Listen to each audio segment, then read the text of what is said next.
If you as a pet parent can't afford to pay that $5,000 up front, you might decide to euthanize the pet. You have been a software engineer, an enterprise architect, and now a global CIO managing multiple countries. That's not a very typical path. We are going to jettison the entire tech estate, everything. Not a single system in those 10 different companies is going to come along on the new journey. How are you choosing your partners for the business as usual box? Then how are you choosing your new age partners? I've worked with TCS, Infosys, Wipro, Cognizant, right? I've worked with all of them in my career. And what I learned is it's better to be a big fish in a small pond than a small fish in an ocean. Most people in your capacity would say, okay, let's stabilize first, but you didn't just do that. You did AI along with stabilization. We don't want to be like lemonade. We want to leapfrog lemonade. And to do that,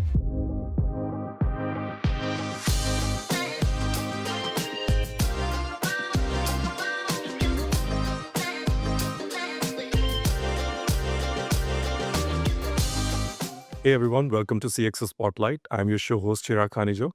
And today I'm going to talk about one of my favorite topic. Why? Because it is super relevant to what's happening today. The most feedback that we ever get on is how many AI conversations we are doing with enterprise tech leaders. But what's the most asked question from most enterprise technology leaders is that, yes, we want to do AI. Yes, we want to build automate. And yes, we want to do AI everything, automation everything. But tell me how to do it with my legacy systems. Do I do legacy transformation first and then AI?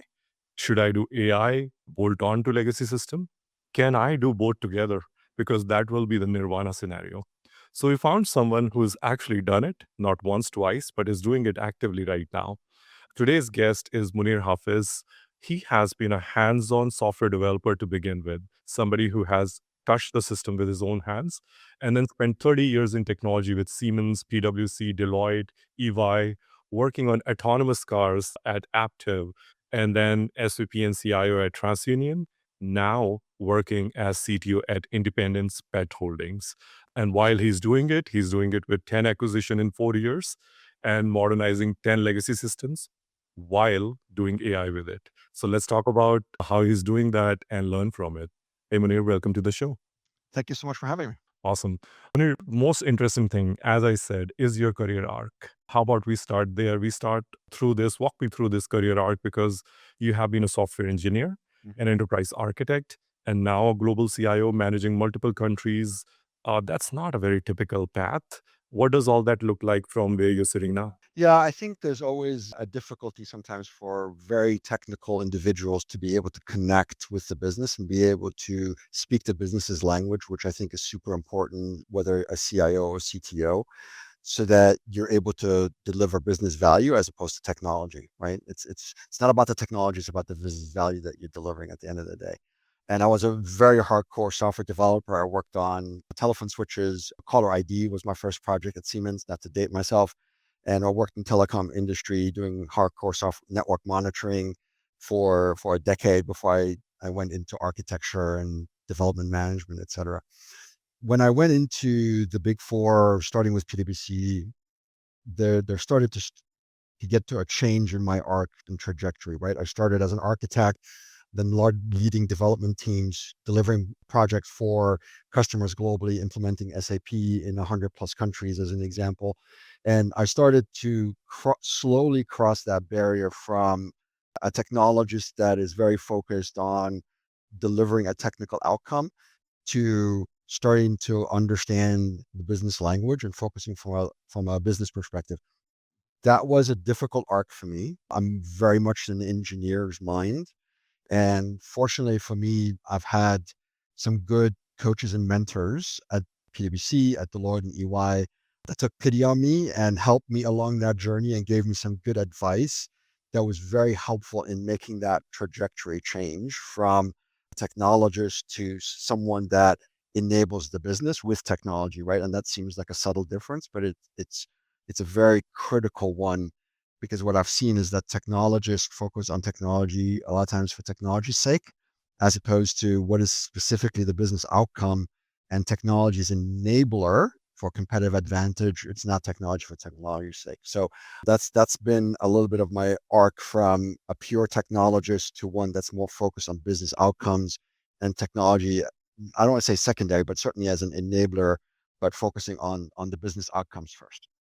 Super. So you join Independence Pet Holdings, and what do you actually find? Like, what's the honest version of what the technology environment looked like when you walked in? So just to give a little bit of background, so a private equity firm out of the UK called JAB Holdings had acquired about 15 different brands in the pet space, anything from pet insurance to shelter management software, pet microchipping, right? And creating an ecosystem around that experience.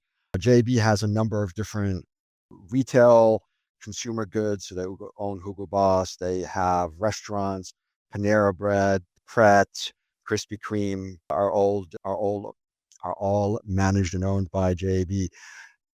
Started to get into the pet space because it's a huge addressable market. In the US, 70% of US households have pets, 150 million pets, less than 5% have insurance. So it's a huge addressable market, and the growth rate has been in the double digit 20+% for the last 5 years. So they've invested and created one of the largest pet insurance companies in the US and in Europe. And as part of that acquisition phase, and part of the reason I was brought in, those acquisitions were running as independent companies. And now we needed to create a true operating enterprise as opposed to a number of individual companies.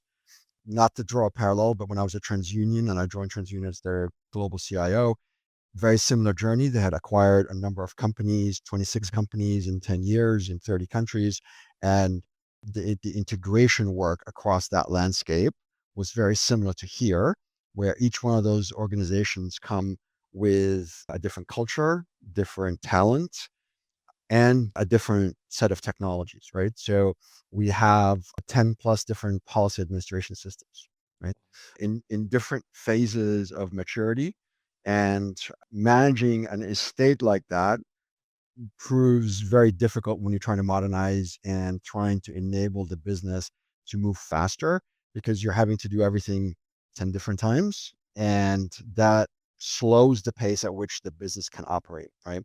So a lot of our focus has been how do we take the strengths of those tools, but get to a point where we can consolidate and transform them, and then be able to start to accelerate some of the business value, like how long does it take to roll out new rates, as an example, right?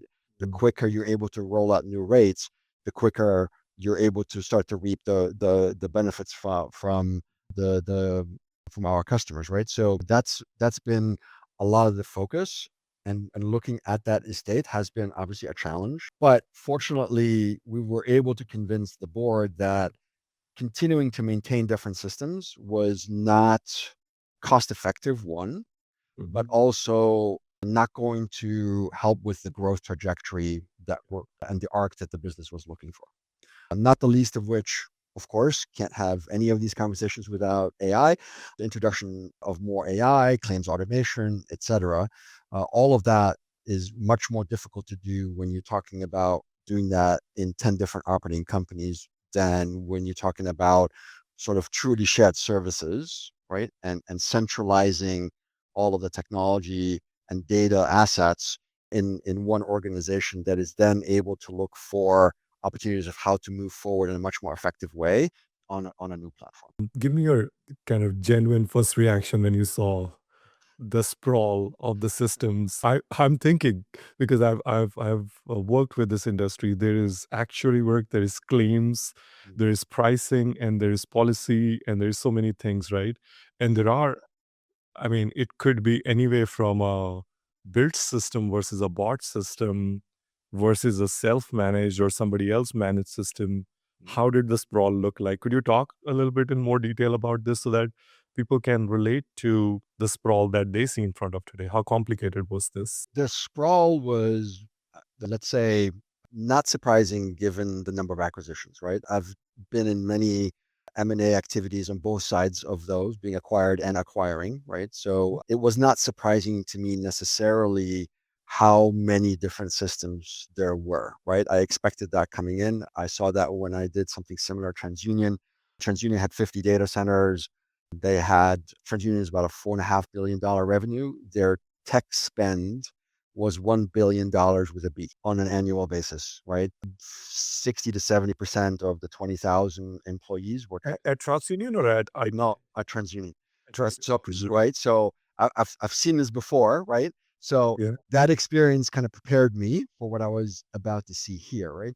The challenges that we faced was TransUnion is a larger established organization, right? So for example, they already had a GCC in India, as an example, right? TransUnion had.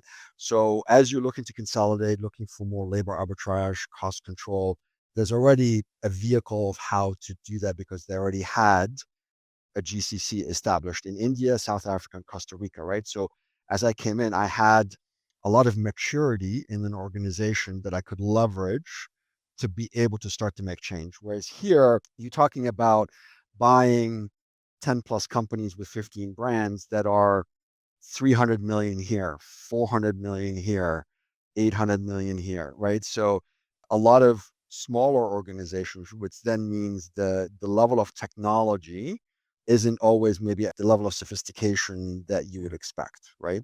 So again, not to draw parallels, but at TransUnion, the companies that they would acquire were much larger companies, so they had much more established technology organization, much larger formal processes, et cetera.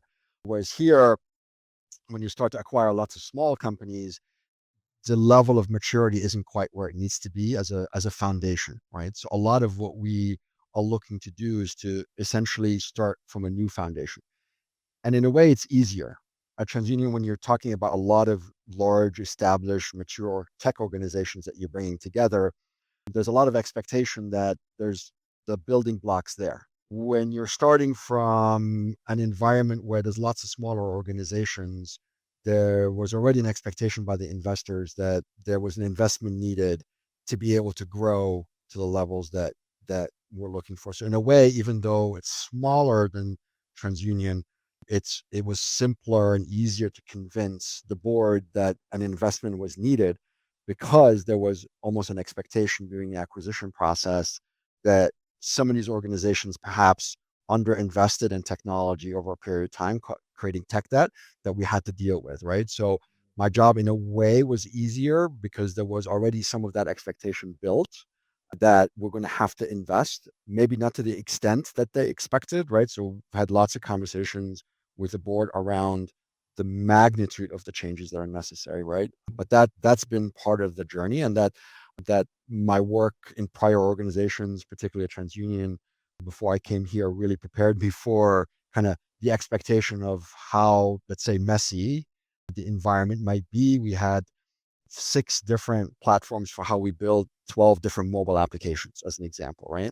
Across the stack, 10 different policy administration systems, most of them custom built, right? Bespoke, custom development, right? Some third party solutions, but for the most part, they were custom built, right? So And the logic was hidden in them, right? business logic, as you can imagine, over 20 years, hard coded into the applications, and that made it right. So a lot of things like single points of failure, having only one person that knows things, these were things, pain points that the business was already feeling, right? So I just had to surface them in more cohesive messaging, right? But fortunately for me, the business has already been experiencing that pain, right? And they understood some of the limitations of their systems that again made my job a little bit easier to try and come up with a transformation story of what we needed to do and why we needed to do it to enable the growth trajectory, the very aggressive growth trajectory that we have for our business. Yeah. We would talk more about this. We'll double click on this because that's the story. But I think I want to say something which is came up in my research and I want to inform everybody about it, which I find fascinating about independence pet holding, which is that I think it's just 5-year-old entity in a way. It was formed in 2021. But the crazy thing about it is that all these companies that came together were existing since a long time. So the systems are still long time legacy. It's not like it was just 5-year-old problem that you were solving. It was actually 15, 20 years old problem. But at the same time, it's not small at all. It has around 800,000 pets insured within just US and Canada. The last numbers I saw. Is that true? Yeah, so our gross written premium is around 3 billion. That's just North America, right? And you've got another billion and a half in Europe, right? So between the two organizations, about 4.5 billion. And overall, I think we have 1.5 million pets. The 800 million that you probably saw, that was just our Pets Best brand. That's at around 800,000 customers. We're getting close to 1 million customers just in that brand. Yeah, and that's why I found it so relevant for this conversation because 20-year-old tech debt, 15-year-old tech debt, super new company that needs to figure it out. And then it's growing so fast that you can't just say, I'm just going to fix stuff. You have to, capture that revenue as well. What fascinated me is that you even acquired recently a cat pet brand then, and that means so much innovation expectation and revenue expectation on you. So that's where I think I want to go next into this section is that most people in your capacity would say, okay, let's stabilize first, get the house in order, then we'll think about AI. That's what I hear most common. It's like a knee-jerk reaction or a mature, obvious, expected reaction. But you didn't just do that. You did AI along with stabilization. Before we go down that path, tell me your reasoning behind that and the risk that you accepted with that.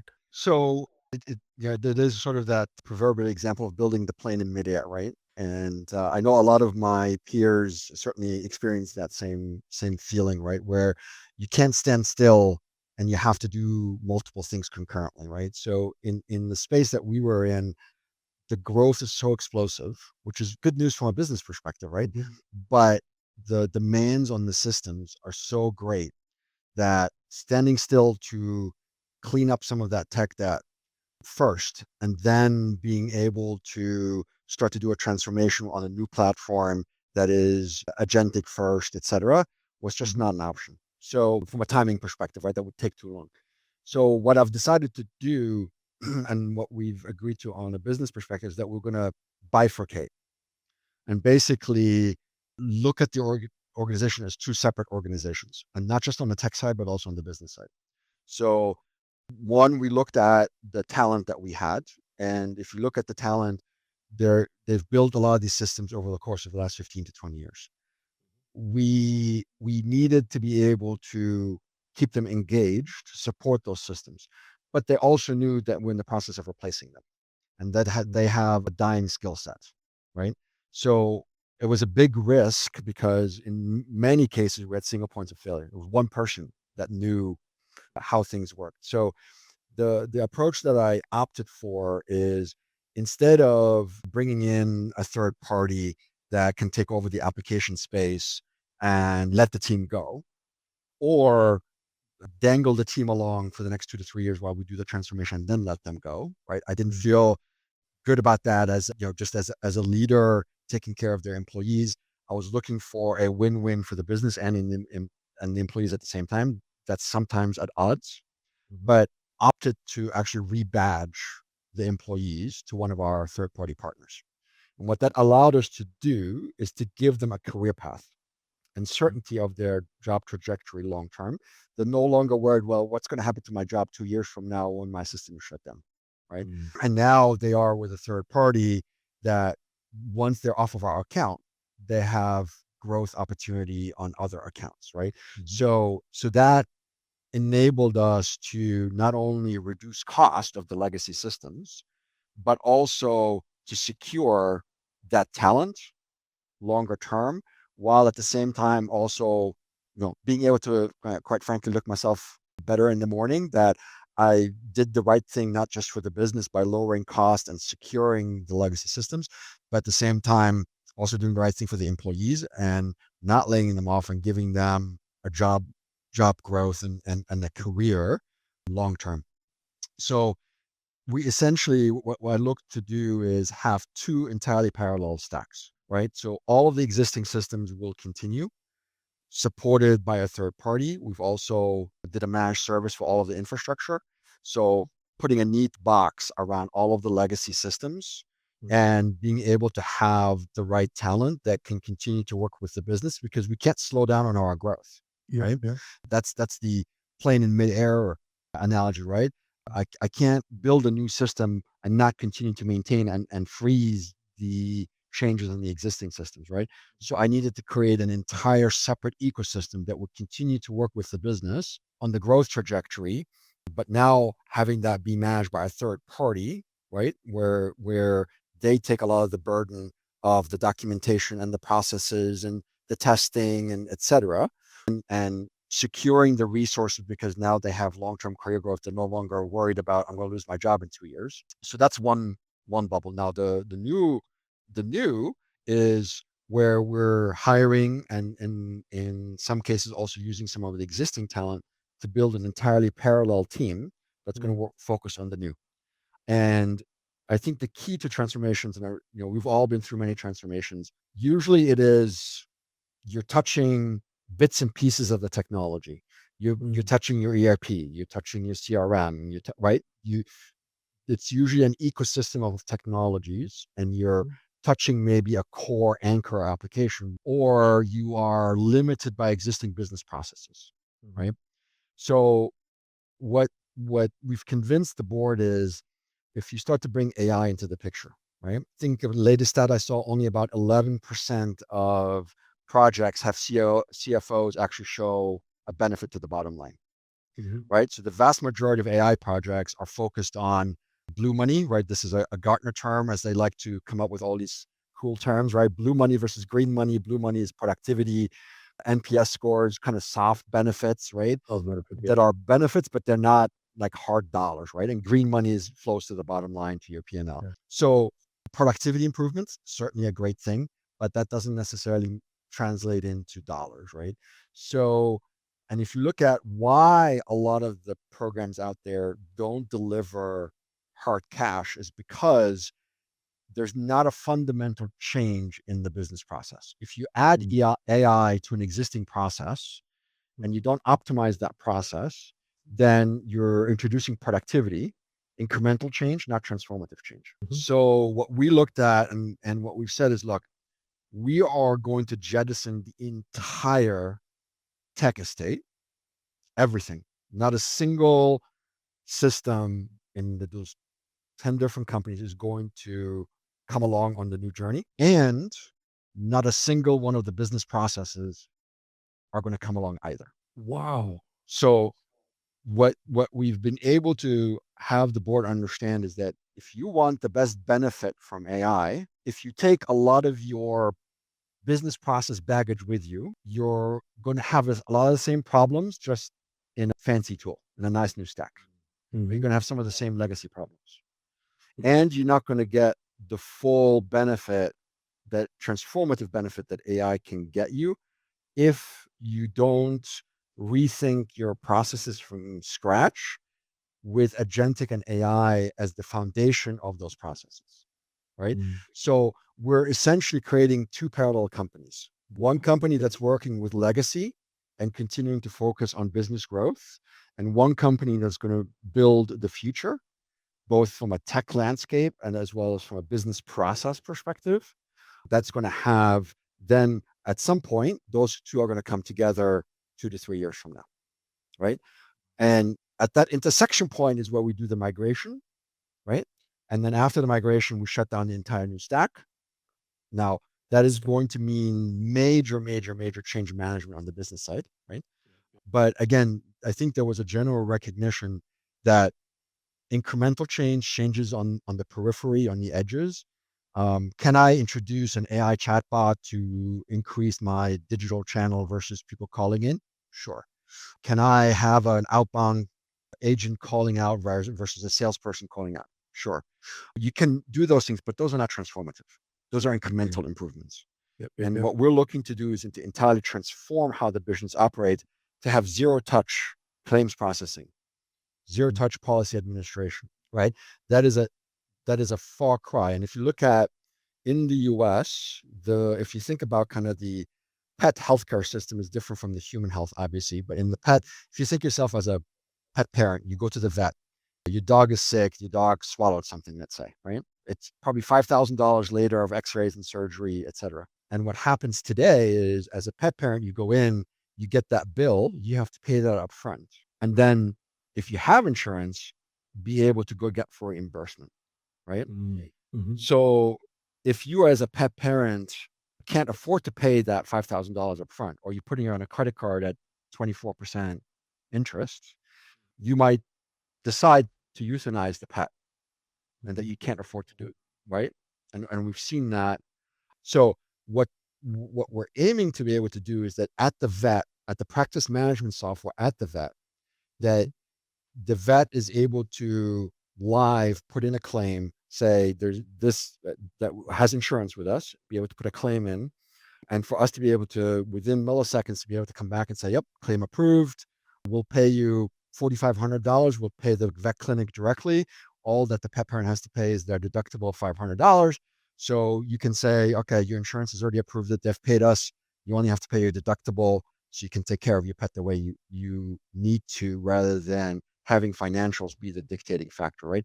So we're looking to transform how the pet experience for the pet parent is right at the point of service at the vet clinics, of which I believe there's about 26,000 vet clinics in the US, right? So that's part of the transformation that we're looking to be able to do. To do that, we need full claims automation within milliseconds, right? Where we need adjudication, OCR for all of the medical records, right? There's a lot that goes into making something that's, you could describe in a minute actually work from a technology perspective, especially given where we are today. So I think the uniqueness that I saw in the journey here and that we were able to push through is be able to essentially bifurcate into two parallel threads this work. Now, that's not always possible. It doesn't, it's costly, but it is also the fastest way to do it, right? So the conversation is always, what's more important to you? Is it more important to do it fast, or is it more important for you to do it cheap, right? If you need to do it cheap, you're going to go slower, right? And then you can't essentially bifurcate your organization, both on the tech and the business side. But if you want to go fast, because you're growing at 20+% a year, you don't have time to take 5 years for a transformation. You need to do a transformation to 2 to 3 years. And if you have to do it at that pace, you have to take a different approach that's totally different. And that's where that bifurcation becomes super important, so that you have dedicated people that are working on both versus people that are working across, right? And are limited by, the BAU, and BAU is what's paying for everything. So it's always going to tend towards the BAU capacity, right? If there's an issue, it's always going to tend, and you're going to pull from the new, and then the new slows down. You don't meet your targets, takes longer, costs more, right? So that's the thinking that's gone through of how do we transform with what's there in the legacy perspective, and be able to get the maximum benefit from an AI perspective in the shortest period of time. So this is one of the best playbook. I will play it back to you because I heard that. I'll play it back to you, but I don't want to lose the thread because we're on to something super interesting. You exactly gave out how you did it, right? Can we further double click and say, what's the thing that actually breaks the most often when people try to do what you're trying to do, which is live with the old but build new in a separate box? What breaks the most? What happens? So, and I lived at a TransUnion, right? Doing almost the exact same thing at a little bit larger scale, but you usually run into a few things. One is culture, right? I believe the saying is culture eats strategy for breakfast, right? And if you're trying to get a lot of existing, whether it's on the tech or on the business side, people to change incrementally, that is very painful. You almost have to start fresh, right? So that's one of the lessons that I learned. Trying to get them to change over a period of time incrementally is super painful, because of culture sets in, especially if the organization's been around for a while. The other challenge you usually run into is that when you're using sort of common resources or common teams, the revenue generating side, which is the legacy side, it will always take precedence. And if you have teams that are, the same infrastructure team, the same security team, et cetera, then the priority is always going to go back to, well, this is revenue generating. So this is what the priority needs to be, right? So when you're trying to commit to timelines where you're going to achieve certain things, it becomes very difficult because you always get pulled, right? So not bifurcating has that challenge of the cultural change becomes incremental and it becomes a death by 1,000 paper cuts. The lesson learned for me is you got to rip off the band-aid and you got to start fresh. And then sharing the resources will slow you down because you always are going to give preferential treatment, understandably so, to the revenue generating side, right? You've got the cash cow that's paying for the transformation, right? You got to make sure it's still moving forward, right? And then the third part really is around the reimagining of the business process, and you start talking about AI. Obviously, AI is its entire own conversation, but when you're taking existing processes and you're trying to change them, you're looking at incremental change, not transformative change. So that's the other big challenge that I see when you're doing a transformation. Either you're doing it in the margins or you're focusing on a new tech solution, but you're carrying over some of the legacy debts, right? If I learned anything doing a lot of SAP implementations is the biggest challenge, and I can tell you looking from outside in whether the program will be successful or not. There's a few key criteria. One of it is, are you making SAP conform to your process, or are you conforming to SAP's process? If you're making SAP conform to your process, even if it's a 5-year program, I can tell you right from the beginning it's going to fail, right? Or it's going to be super, super, super painful. So those are kind of the three things: the cultural changes, the difficulty being able to balance and the prioritization across old and new, and then of course the business process being optimized from the ground up for Gen AI, not limited by the art by today, but by the art of the possible, right? That's what you really want to focus Yeah.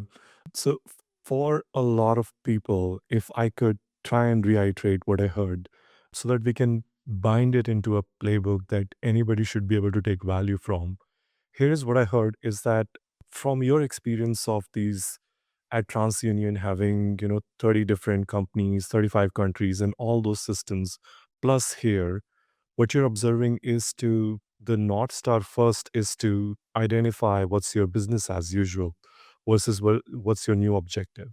What's the dream state or the North Star that you're driving towards? And then first step was to get the buy-in and be very honest about conversation up to the leadership that this is what it's going to take if we really need to do bring innovation, true innovation, not incremental, not patchwork, not like a band-aid innovation, which I think gets mentioned so many times that I am bound by so many things that I cannot innovate. So probably the most revealing thing is to bite the bullet early in the game and say this thing that here is what's going to take. The second amazing thing that I learned was that tribal knowledge is the most important thing and culture is such important thing. If you address it in an inhuman way, then it's not going to help you.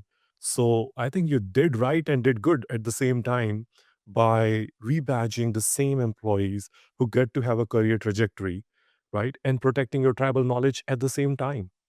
The second thing I really think was valuable was that, which is brilliant in a way, that for you as a leader and your leadership team to build this new aspirational AI zero touch system that you're talking about, you need to have your brain cells available and not going in day to day work. So you found a partner to black box it or to kind of box it and protect your BAU. So the revenue is dependent and somebody else is responsible for the SLAs and things like that and taking care of your employees as well while you have energy to build new, right? on. The final thing which I think so many people get wrong is amazing, which is let's conform our new AI to our old standards and build incrementally.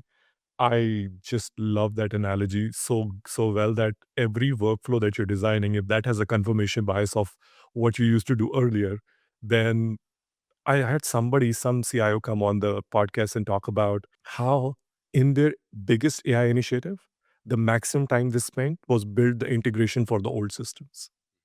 That took 95% of the time. And I think that's what I realized here was the separate part of doing the new. So all fantastic learnings and really a playbook of doing that. My thought goes to that while you're doing this, all these 10 companies had their own culture as well, right? How did you, and their own way of working per se, culture defined as their way of working. What did you find harder? Was it to manage the technology or solve it for the people that came along with it? People is always the harder part, right? The technology, I've never met the technology problem that you can't solve one way or another, right? It might not be elegant, but there's almost always a solution one way or another, especially if you throw enough money at it. But culture, it doesn't matter how much money you throw at culture, right? You can throw enough money at a problem with tech and that you can solve, but culture is super, super difficult. So I think the key to me was a few things. One is understanding the skill set of the teams, understanding who had the right aptitude to work on the new versus the old, right? So I spent a lot of time in my first 4 months and I building relationships with the tech teams as well as the businesses, of course, but certainly focusing on the tech teams and understanding the skill set, the mindset of people, right? And then being very clear about what the North Star is. People can get behind a North Star even if they don't 100% agree with it, if they understand what it is, right? I think a lot of times the vision is not clear. It's, a 20-page detailed presentation. If you can't describe your North Star on one page, I learned that when I was at Deloitte and EY, if you can't show a strategy on a page, then it's too long, right? So I think being able to have them understand what the future holds and their role in it was super important. But reality is, and I was very frank with the team, there's going to be people that are going to opt out, right? But there are people that liked working for small companies, small startups, right? And there's nothing wrong with that. I have full respect for that. Sometimes people that work for startups are not going to work for large enterprises and vice versa. So this is where certain people opted out, right? A lot of the CTOs of those companies are no longer with the organization or have taken on different roles, right? Because the skill set and the mindset was not going to match the future. So I think the really hard part is figuring out what is the mindset of people. Skill set, people can pick up new skill sets, but when you talk about the mindset, that is a much more difficult thing. And whether it is sort of quiet quitting or whether it is agreeing in public but then undermining in private or any of the kind of cultural issues that start happening with the team. But I think this is where I really found that if I can build a team from scratch while the existing team operated as is, I would have a much larger degree of control of the culture. Now, I think the obvious question is where do you get the money, right? I mean, it's if you have a good supply of money, you can do Yeah. something like that, right? But so for me, I self-funded on the tech side this transformation to a large extent because as I've rebadged employees, we're also able to lower the cost of the support of the systems as we brought in resources from offshore, right? So So, spend got repurposed. Oh, nice. Okay. right. So the spend came down, right? So that I can self-fund a lot of the roles that I needed to hire, right? So that's not always an option, but in this particular case, rebadging solved a whole slew of problems, including how do I fund this, right? Because you're going to the board and saying, hey, I need X dollars. And it was a difficult sell for the board, right? And for the business leaders to say, okay, we get it. We're going to have to throw everything that we're doing and start from scratch. That is a super difficult argument to make. Yes. Part of the path to that of saying we got to build separate and new is we have an entirely functional stack, even if it is not ideal and suboptimal. It's an entirely functional stack. Yep. Yep. So if I'm building new is always risky, right? And if anything goes wrong, timelines extend, which almost 80+% of tech projects go longer than expected, right? Then I have an entirely existing stack that's functional, right? I'm not putting the business at risk by taking out a piece and putting a new piece in and doing open heart surgery, right? And then the heart failing, and then the business fails. Essentially, instead of doing heart surgery, I'm bringing an entirely new body, essentially. Right? BAU is protected in there. The BAU is protected, the business is protected. And that was one of the key things that the board bought into, right? You're protecting the business, right? There's always skepticism of major transformation programs for good reason, right? So the fact that we can put a bubble around and protect the business, and if there is challenges with the implementation, timelines with the implementations, you're not risking ongoing operations, ongoing growth. Awesome. So you're one year into this. How much time are you into this? 2 years into this transformation? Next year will be next week will be 1 year. Okay, next week, almost 1 year, 1 year Almost into one. this. The bet was AI automation, zero touch first. So what's actually working and what has come out of it so far? So I think one of the important thing is you can't entirely, I would say, abandon the existing stack, right? You still have to make enhancements. And we have introduced AIs in there, outbound calling, inbound calling, chatbots. So we have introduced AI capabilities, right? But again, I would say they're not transformative, they're incremental. And in many cases, an AI chatbot for customer service is not really, radical these days, right? It's everybody does it.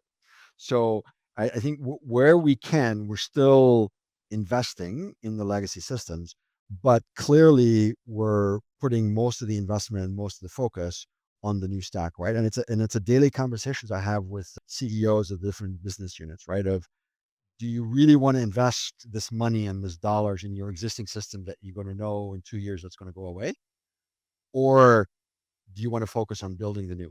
And sometimes the answer is, even if it takes us 6 months to build it, we still have a year and a half of benefit. And there's a lot of dollars associated with that. And we have to go for it, right? But again, if I'm bifurcating and I have separate team, right, totally separate development team out of the two, then I'm not worried about, oh, if I continue to enhance that, then I'm taking away capacity from the new, right? So I have totally separate development teams, totally separate leadership on the tech side, and we're advocating for the same on the business side, that are totally taken out of their day job, right? And this is the other mistake I see a lot of times, is that the business participants, this is a side job, right? They have their day job, and then they're working on the side on requirements and figuring out what the new system is going to do. But that was the insistence that you have to pull them out. It's a full-time job.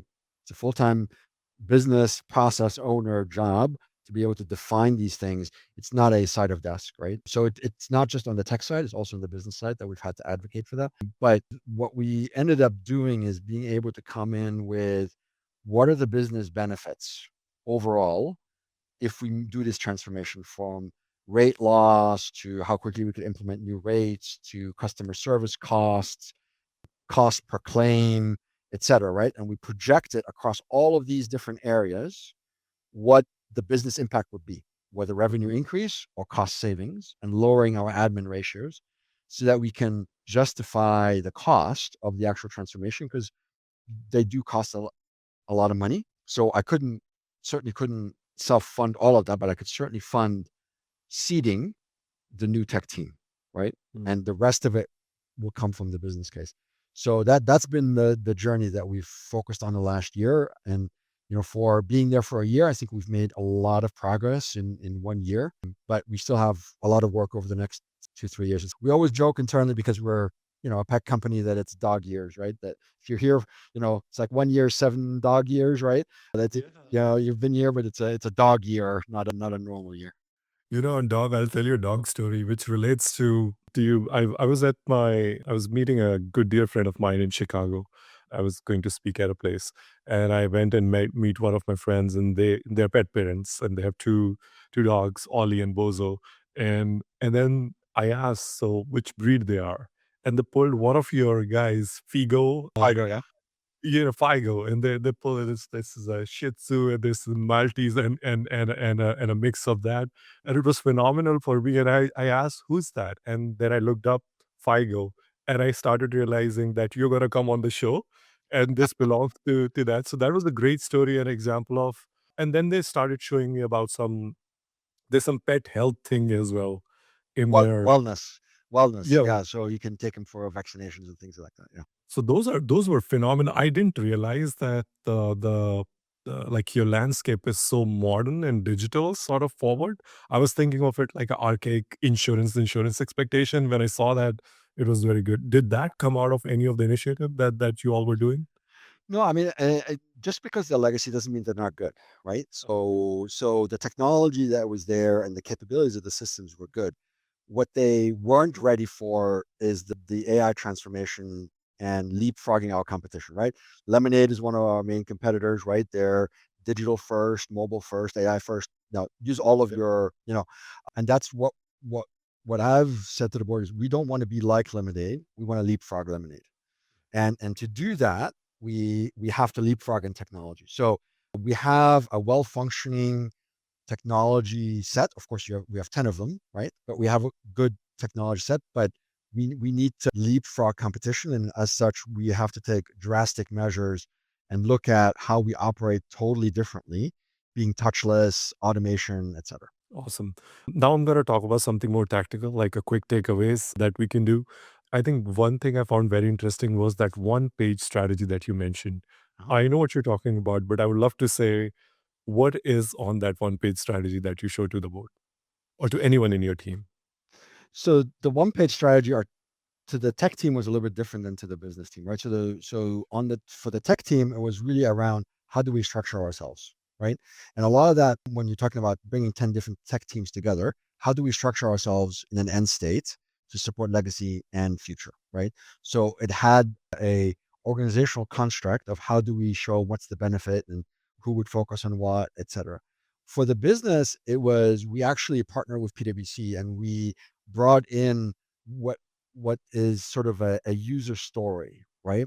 A customer takes a picture of a dog. We look at the picture and use AI to on how old is the dog, how healthy is the dog based on the posture, what breed is the dog. We pre-populate that and we showed what a journey could look like, totally devoid of technology in the background, right? They upload, the policy gets bound all electronically, no human touch, billing, no human touch, claims processing or medical records processing, all of that, no human touch, right? So that we could show what that journey would look like and what are the benefits to our customers, right? Before, so you show the customer journey, then you start to peel the onion and say, okay, what's the business benefit in terms of KPIs and metrics, right? Loss ratio, et cetera, right? And then the next layer down was, okay, how do we organize ourselves and what's the cost, right? So the strategy on the page was really articulating a vision for the future of what is the experience we want our customers to have that would allow us to provide the best possible experience to our pet parents and allow them to enjoy their time with, some pet parents look at the pets as core part of the family, right? At least culturally in a lot of countries in the West, right? And then how are we able to support that in the most cost effective way and be able to have the best return from a business perspective, but then also from a customer experience perspective. Very cool. It's sort of a day in the life, right? Like the day in the life of a pet parent. Yeah, interesting. And for the tech teams, what was the configuration of that one page was like? So a lot of it had about the consolidation of the teams, right? The companies, when they were bought, they were told that they were going to operate individually and separately. Mm. Very much the same journey as I experienced in my last employer, where they bought them, left them alone for Mhm. years, right? And then coming in and creating a shared service essentially Mhm. is a big leap, right? So the concept of a shared service, concepts of roles that are I would say are industry best practices like architecture and a cybersecurity team and a data analytics team, concepts like leveraging a GCC. These are, I would say, are fairly industry standard. They're not really earth shattering, but being able to present like, hey, here's how we operate today, right? Mhm. Here's how you are today with 10 different teams, everything's duplicated, at different levels of maturity in cybersecurity, data analytics, et cetera, different maturities across them. And here's how we could look like tomorrow. And here's Mhm. how that enables us to be able to provide a better quality of service to our customers and to our business at a lower cost, and at the same time provide career opportunities for our employees, right? Yeah. So it was really painting a picture, right? I mean, obviously we shared with them the day in the life of what, like, here's what we want from a business perspective. But as a technologist, they want to understand where do they fit in the journey to get to that, right? You use that with the board to sell the business case and get the money, right? But to the tech team, it's like, well, we operate here like this today. Here's how we're going to operate, and here's what the benefit is. Especially since a lot of the employees had never been in that type of a setup in the shared services, worked with offshore, right? Many of them worked in smaller organizations, right? And most of their career were there, right? So while again, I would say it's not any earth-shattering concepts. It's visualizing what their future looks like from where they are to where they need to be, especially for people who've never gone through that journey. That was really the profound change in messaging for the tech team. Here's what we need to do for the business. Here's the challenges that we have today. And then here's how you fit from how we operate today and why we need to operate in a different way to be able to support that vision. Super. I have last three questions. We are towards the end.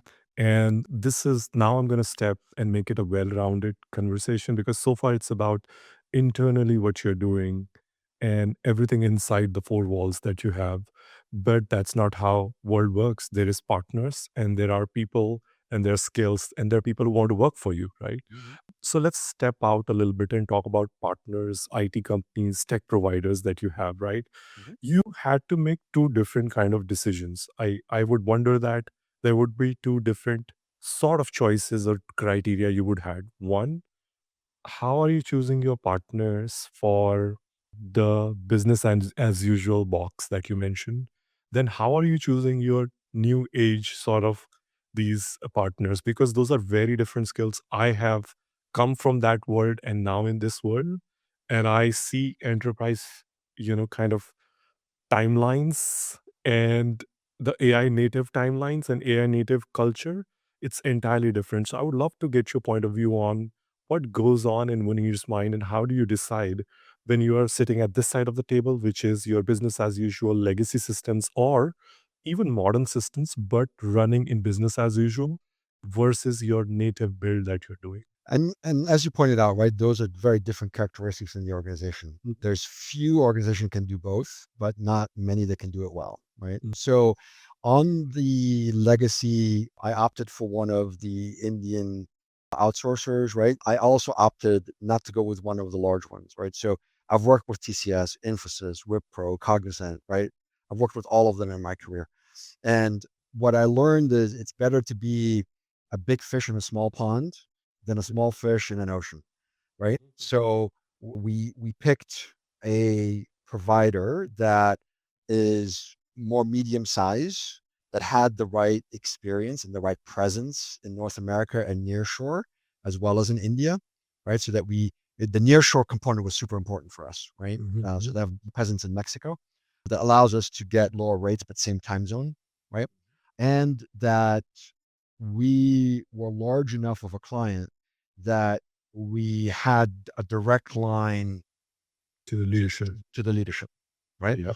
Because I've never done a tech project that doesn't have problems and never worked with a provider where things don't get dicey. And Mhm. what what differentiates one provider and partnership from another is how do they respond to when those challenges happen, right? There's ones that say, well, a CR, right, and like get legal out and look at every word of the SOW, right, and it starts to get hairy, or they fess up to what the issue is and they try and go fix it, right?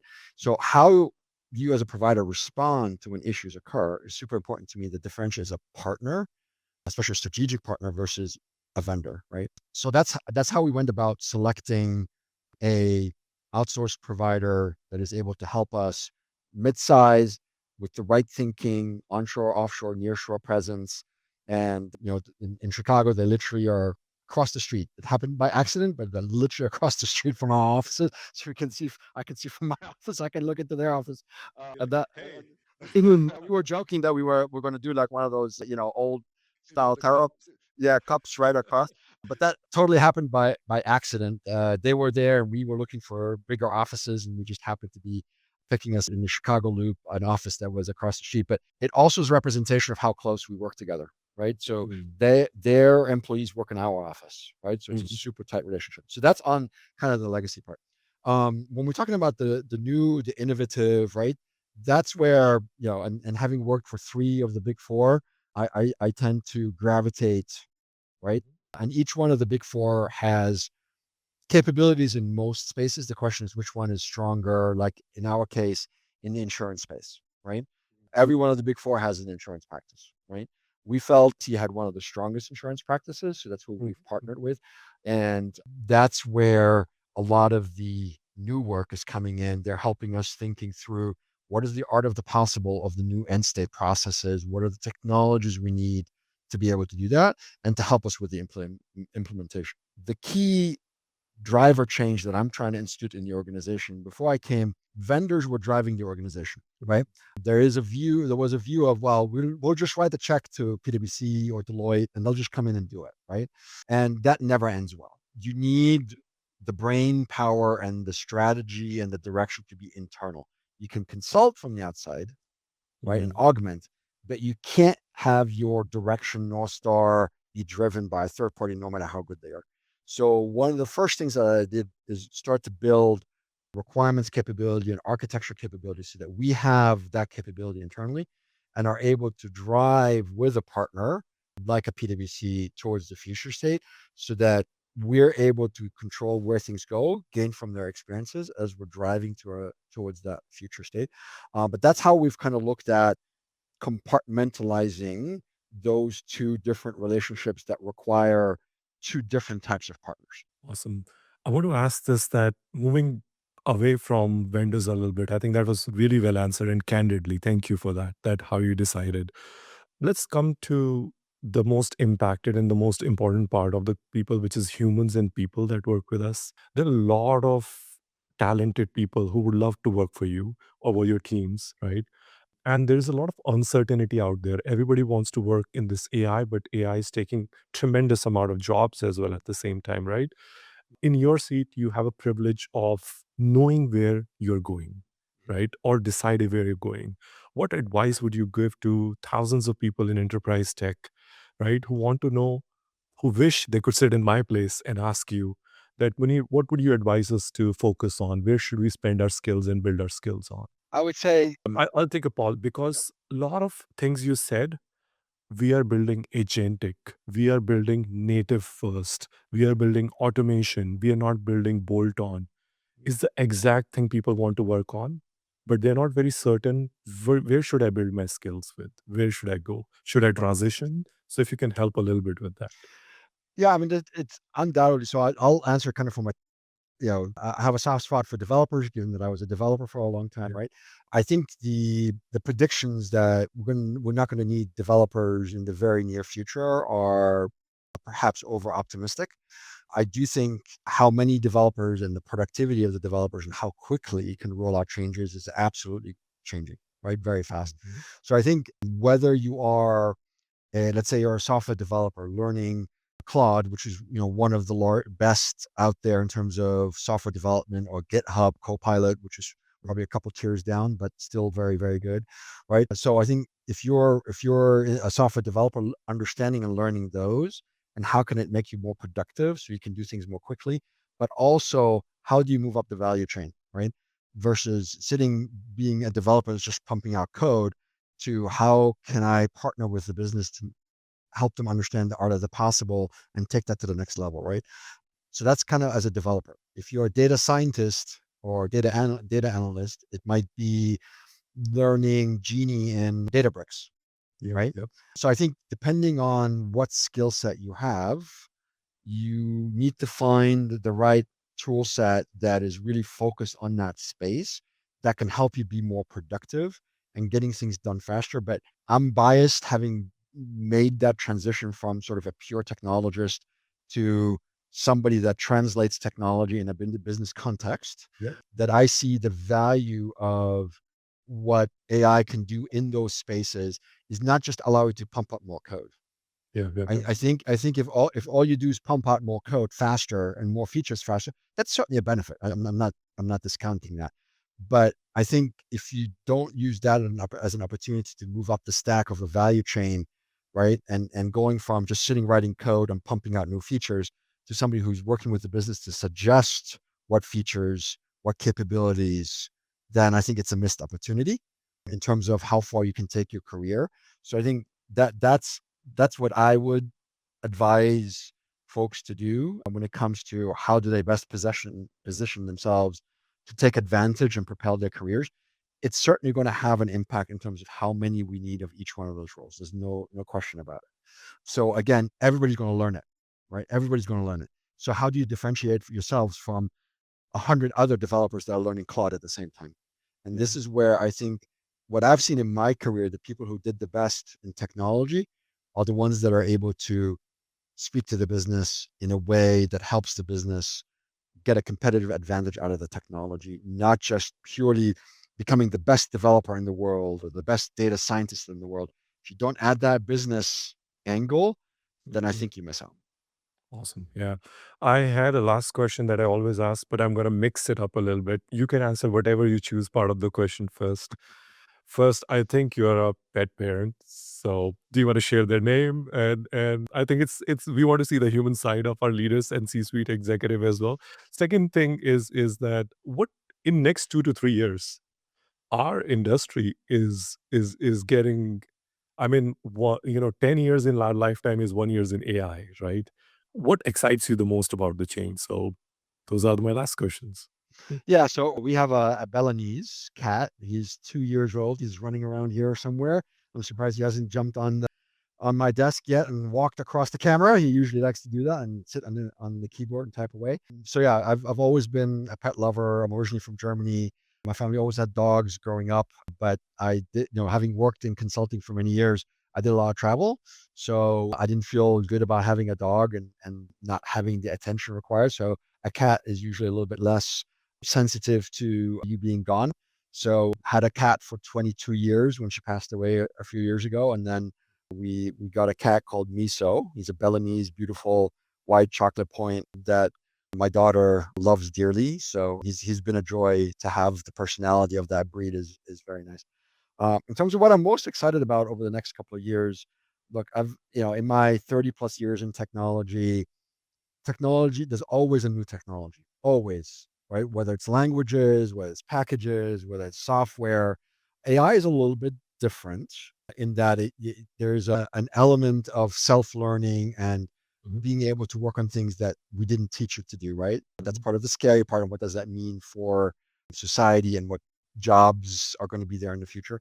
But what does excite me in a positive way is how does that help me enable the business to be more competitive faster, right? So my lens is always, yes, I love technology. I'm an engineer. My heart and soul is as an engineer. Understanding technology is core to that. But my lens is always, how do I help the business propel forward and be able to help them every time I go into a new industry?